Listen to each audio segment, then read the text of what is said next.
Que a paz do Senhor Jesus continue reinando em todos os corações.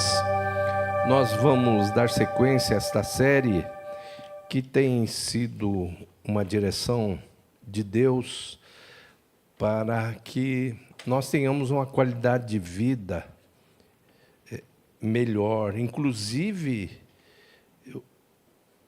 espiritual, no sentido do nosso relacionamento com Deus. E muito forte também no aspecto terapêutico.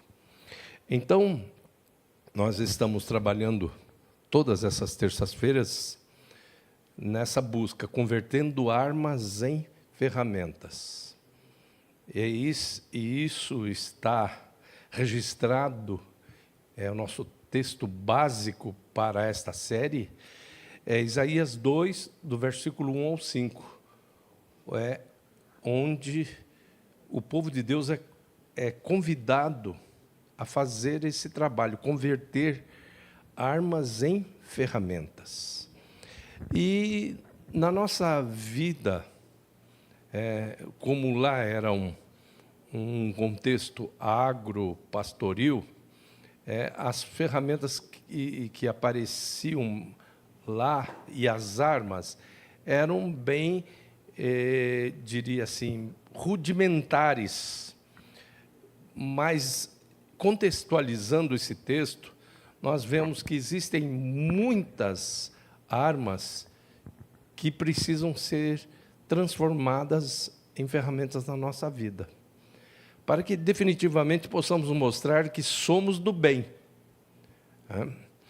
E hoje a gente vai trabalhar a questão da atitude devocional. A sua atitude devocional é uma arma ou uma ferramenta? E colocamos como o texto básico, e teremos outros textos para trabalhar isso, o texto de uma parábola que nós acabamos de ler, do fariseu e do publicano, onde Jesus coloca posturas antagônicas dentro de um mesmo ambiente. É possível que o que você faz aqui dentro, ou o que você faz no ambiente de devoção a Deus, e aqui se estende o quê? A sua casa, o seu quartinho de oração.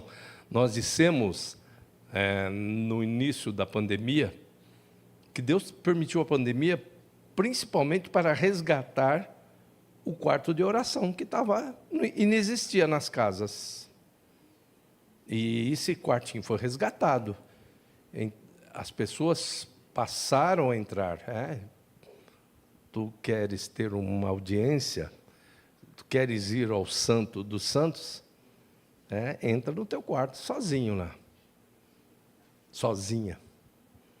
E o teu pai que te vê em secreto. Então, ali a gente ficou muito impressionado com essa diferença que existe na física, né? A diferença de tempo entre a luz e o som. Tanto que isso, no lado mal, é o seguinte: se você escuta um tiro, se você escutou, o tiro já não te atingiu. Por quê? Porque a velocidade do tiro é maior do que, ou da bala é maior do que a do som. Então, o som chega depois. Interessante que você pensa que o som é que vai alcançar o trono da misericórdia de Deus. Ele alcança, sim. Mas antes do som alcançar o trono da misericórdia de Deus, o seu coração já alcançou. E Deus que te vê. A luz é mais rápida do que o som. Mas não é isso que nós vamos falar essa noite. É a sua atitude devocional. Como é que você comparece diante de Deus? Ah, mas eu visto a melhor roupa. Eu visto a melhor roupa. Eu procuro ter gestos que revelam uma educação, uma etiqueta. E será que é isso mesmo? Então, nós vamos ver essa parábola. Nessa parábola, nós temos um fariseu, e dentro desse farisaísmo está o fariseu, que nós poderíamos chamar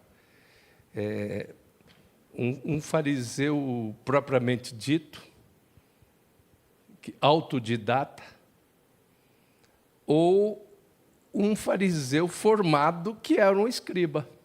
O escriba estudava 40 anos para se tornar o intérprete da lei. Já falamos algumas vezes que a formação do escriba era 40 anos de decorar os 5 livros da Torá, de Gênesis a Deuteronômio. E quando ele falasse decor, ele teria, assim, completado, né, o seu trabalho de conclusão de curso. O TCC dele era falar de cor o Pentateuco, a Torá. Então, esse camarada deveria conhecer muito. E ele sobe para o templo. Ele sobe para a sinagoga, porque a sinagoga era a popularização, eram as filiais do grande templo. Na sinagoga só não acontecia os sacrifícios que aconteciam no grande templo. Então, a sinagoga tinha tudo ali, o que era necessário para uma vida devocional, pelo menos na expectativa mosaica. E ele subiu. Então, ele sobe e chega e ora de pé e agradece a Deus por ser melhor do que os outros. Aí, o que você responde?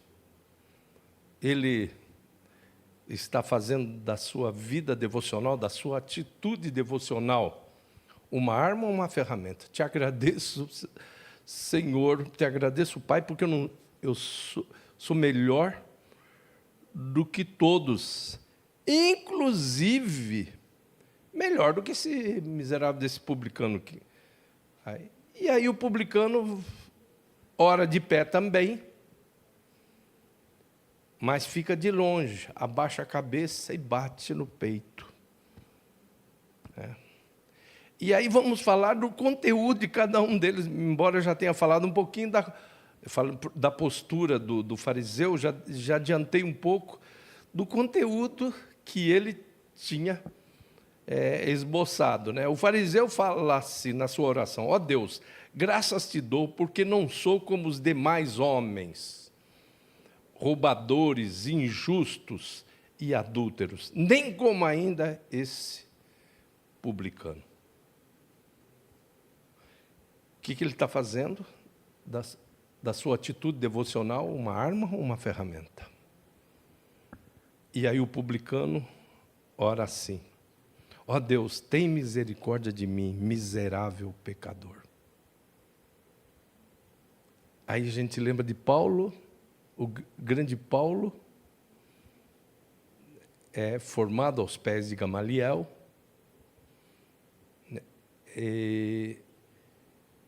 que tinha cidadania romana, da tribo de Benjamim.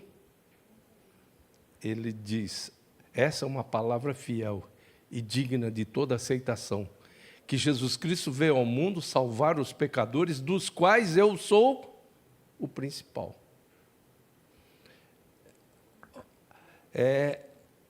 E aí o resultado. Aí Jesus fala o resultado. Bom, os dois compareceram. E aí? Qual é o resultado? Qual é o seu resultado quando você vem aqui, quando você sai? Você sai justificado ou não?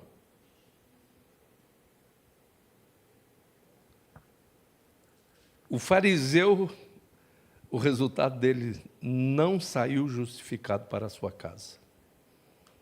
Ou seja, ele perdeu tempo dele na sua audiência com Deus, na casa de Deus. E o publicano, o resultado, saiu justificado para a sua casa. Vamos ver isso.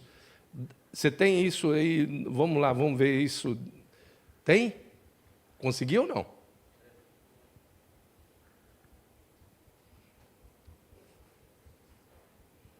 Bom, nós vamos adiantando aqui, enquanto o Newton está complementando ali. Então, nós vemos a arma, aqueles que fazem da sua vida devocional, da sua atitude devocional, uma arma. Esse fariseu que volta para casa sem a justificação, ou seja, totalmente vulnerável aos ataques dos acusadores. Porque é importante que você entenda, quem sai justificado, sai de cabeça erguida. Nenhuma condenação há para os que estão em Cristo Jesus. E Jesus diz que o fariseu não saiu justificado.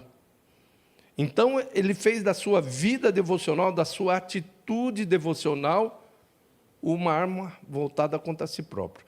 Já o próprio Jesus diz anteriormente, e isso está registrado em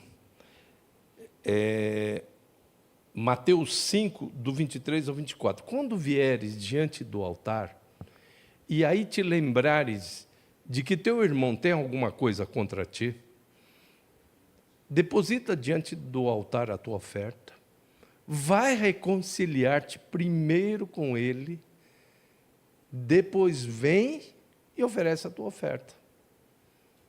Ou seja, se você vem com problemas relacionais, se você vem para o altar não discernindo o corpo de Cristo, ou seja, com mágoa, com ressentimento, com desentendimento, a sua atitude devocional, a sua vida devocional, ela é uma arma voltada contra você mesmo. Então, quando vieres diante do altar, e aí te lembrares que teu irmão tem alguma coisa contra ti, deposita diante do altar a tua oferta, vai reconciliar-te primeiro com ele, depois vem e oferece a tua oferta. Mas, graças a Deus, que existe o caminho da ferramenta. Como é a ferramenta? A ferramenta de construção de uma vida espiritual melhor. Então, em Hebreus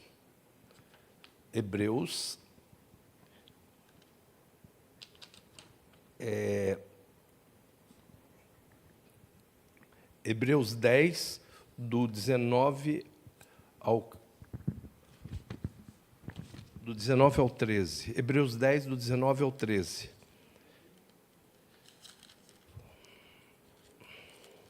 Aí sim, aí é ferramenta pura. Aí é ferramenta pura.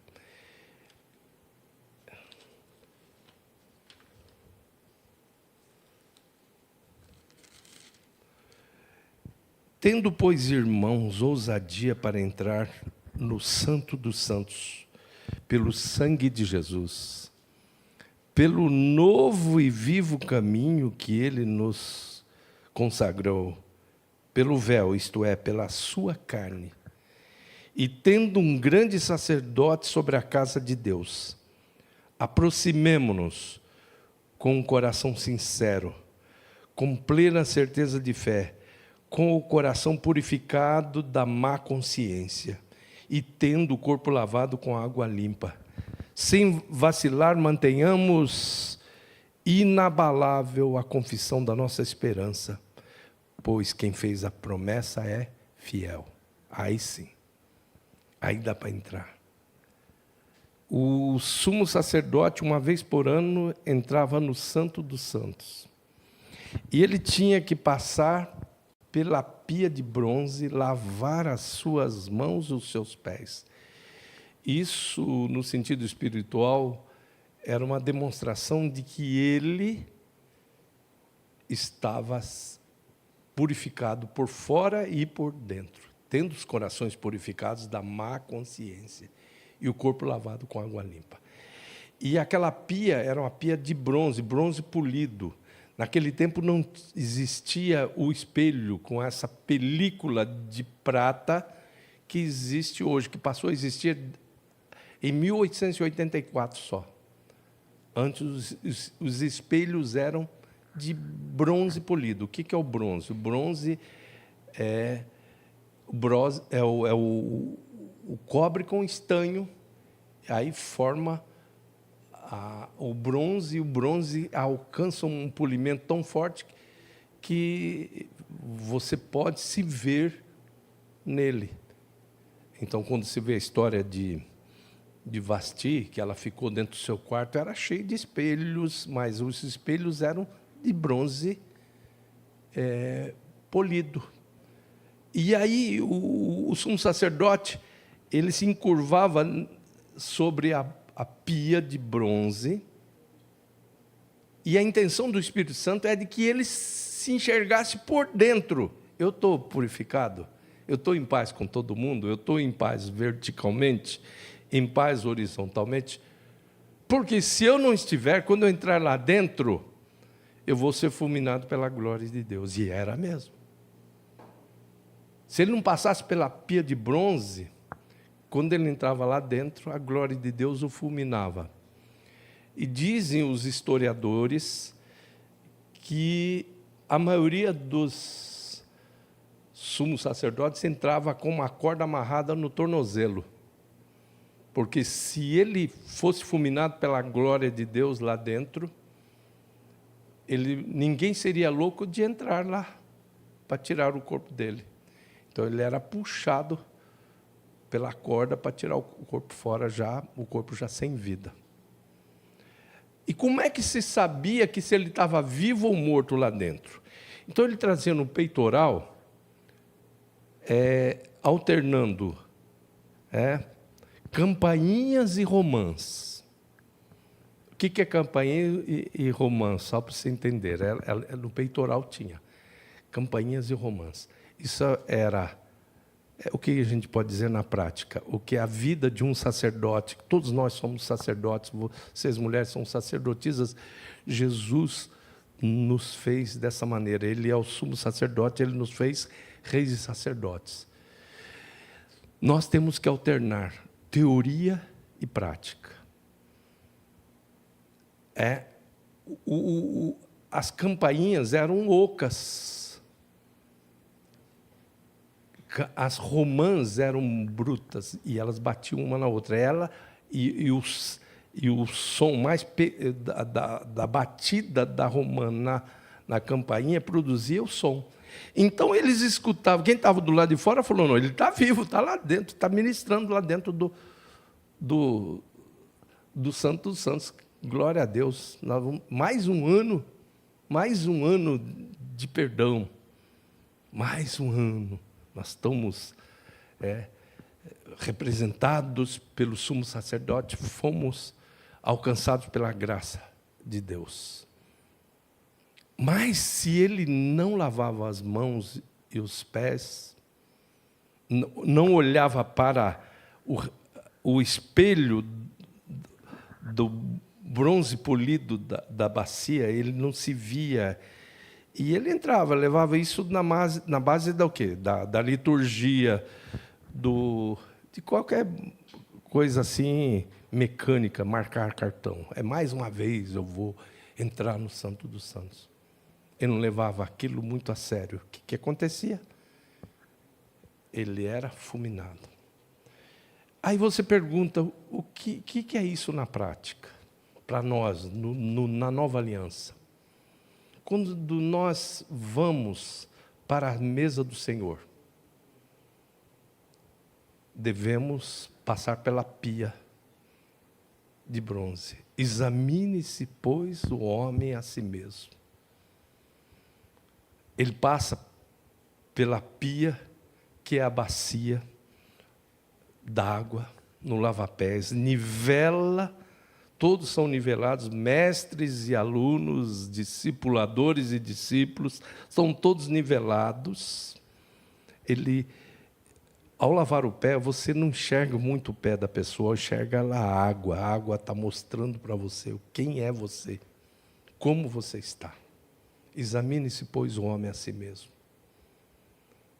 E assim coma desse pão e beba desse cálice. Então, antes de você se assentar à mesa com o Senhor, você tem o quê? A bacia com água. E tem que se examinar. Porque quem come sem discernir o corpo do Senhor, que são os nossos irmãos, e isso é muito mais forte. Lógico que Jesus é a cabeça do corpo, mas todos nós somos membros em particular. Se nós fazemos isso sem levar em conta a unidade do corpo de Cristo, o que pode acontecer conosco? Quem come indignamente, come e bebe juízo para si. Por causa disso, há entre vós muitos fracos e doentes, e não poucos que dormem. Então, a minha atitude devocional na ceia, eu posso comer força, eu posso comer saúde, eu posso comer vida. Mas se eu comer indignamente, eu como fraqueza, doença e até morte. Por causa disso, há entre vós muitos fracos e doentes, e não poucos que dormem. Então, a pergunta de hoje é essa: qual tem sido a realidade da sua atitude devocional? Tem sido uma arma voltada contra si mesmo, e normalmente isso é voltada contra si próprio, ou uma ferramenta de construção para uma vida espiritual melhor, uma qualidade de vida espiritual e existencial? Essa é a pergunta. Vamos ficar em pé, vamos cantar?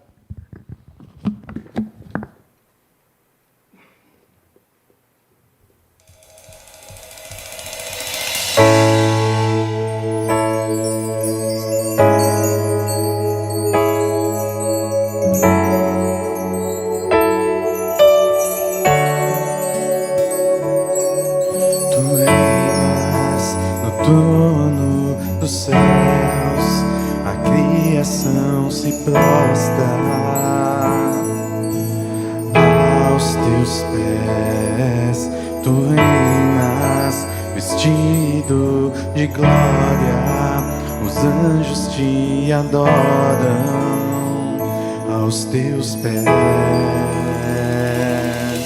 para sempre governarás. Teu reino não passará.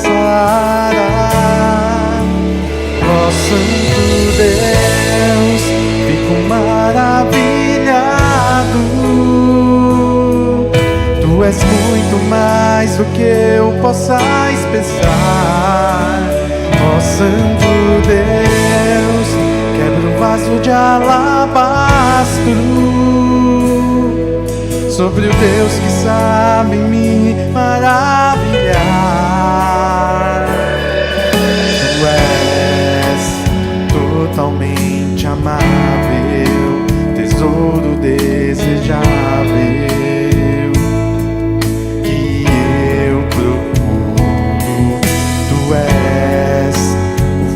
Apaixonado, eu sou do meu amado e tu és meu. Pra sempre governarás, teu reino não passará. Ó Santo Deus, fico maravilhado. Tu és muito mais do que eu possa esperar.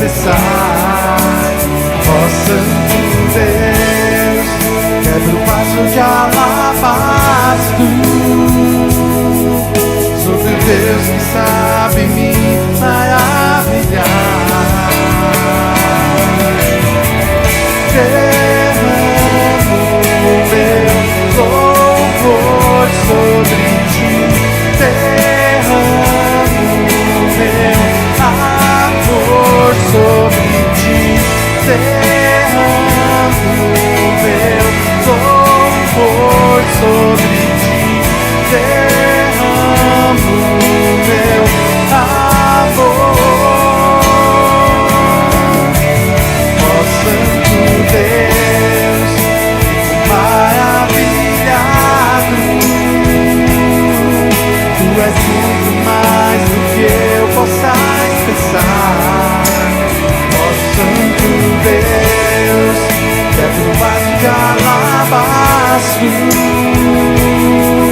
Sobre o Deus que sabe me maravilhar. Ó Santo Deus, maravilhado. Tu és muito mais do que eu possa expressar. Ó Santo Deus, quebra o vaso de alabastro. Sobre o Deus que sabe me maravilhar. Derramo o meu louvor sobre ti, derramo o meu amor sobre ti, derramo o meu louvor sobre ti, derramo o meu amor.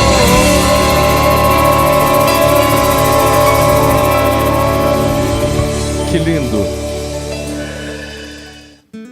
Imagine o que um fariseu, que um escriba disse a respeito dessa mulher.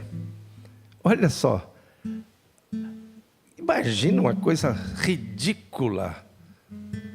Essa mulher se ajoelha aos pés de Jesus e pega um perfume caro desse, né, com uma embalagem cara, que é o alabastro, e derrama sobre os pés de Jesus e começa a enxugá-los com seus próprios cabelos. Coisa ridícula.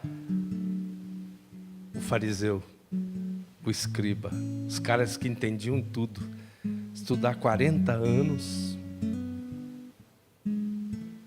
para não entender como Deus recebe a nossa interatividade com Ele. A atitude devocional daquela mulher foi demonstrado. Deus olhou o coração dela. Jesus disse e falou: ó, isso aí vai ficar registrado. Ó, tem vocês aí, seus escribazinhos, né? Não acho que ele não disse dessa maneira. Vocês vão, doutores da lei, mas onde que você vai ter alguma coisa registrada de vocês? Mas o que essa mulher fez, isso aqui vai ficar servindo de referência para muita gente,